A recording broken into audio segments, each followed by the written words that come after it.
Unfortunately, we have another case of police abuse. This one is in Eastpointe, Michigan. It actually happened in August 10th of 2015, but we now have footage of it. If you are faint of heart, you're not going to want to watch this.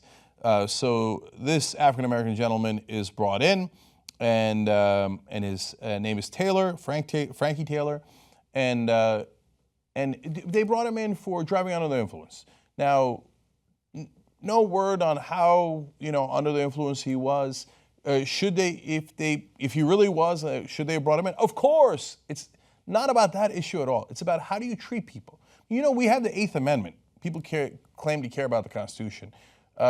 We're not supposed to have excessive punishment, and it's not supposed to be unduly harsh. We're not supposed to torture people. Okay, in this case, as you're about to see, they strap the guy into a chair, they tie him up, and then start pummeling him while yelling, "Stop resisting," which, as you'll see the tape, he's tied in. And then I'll tell you what happened to him. Let's watch. You keep acting like a child. You're going to get strapped in that chair, and you're going to stay there. It's August 10th, 2015. Frankie Taylor's been picked up for drunk driving in Eastpointe, and that officer wasn't kidding. He told me that I was going to be able to use the phone, man. Come on, Frank, what? Oh, man. Frank, there you go.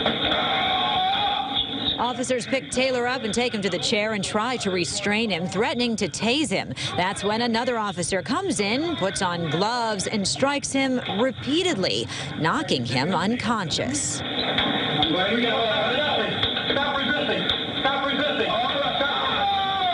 Stop resisting. Stop resisting. Stop resisting. Stop resisting.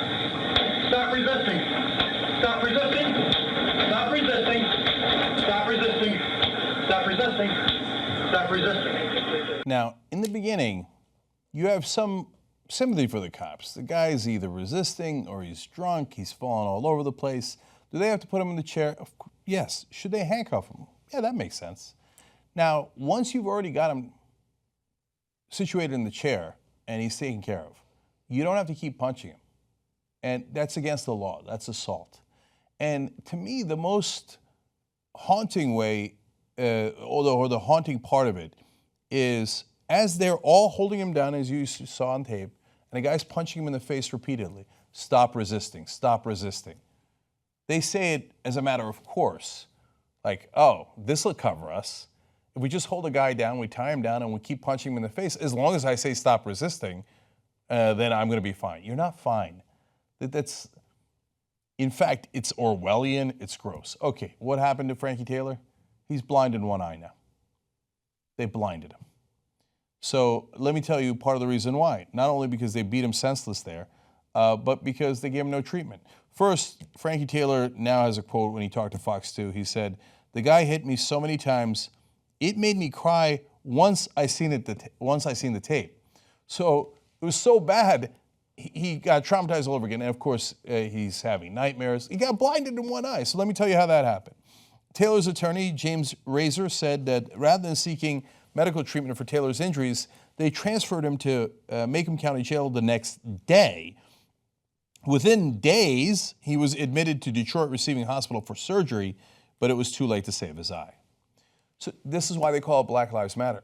Because when you strap someone down and you've got 4 or 5 cops there and you start punching him in the face and then you refuse to treat him like a human being, and at the very least, after you have assaulted him and maimed him, for God's sake, get a medical treatment. But if you think his life doesn't matter, that he's not a fellow human being, and you can just take his eye and do whatever you want to him, then you don't give him treatment. You never bother taking him to the hospital until days later, and then he lost his eye. To you, it doesn't matter, because that's not the same life as someone you care and love for. What we're asking you to do is treat everyone like their life matters. This is what happens in America. So we expose it so that we can make it better. We've got to do better than this. There's got to be accountability here. There's got to be justice here.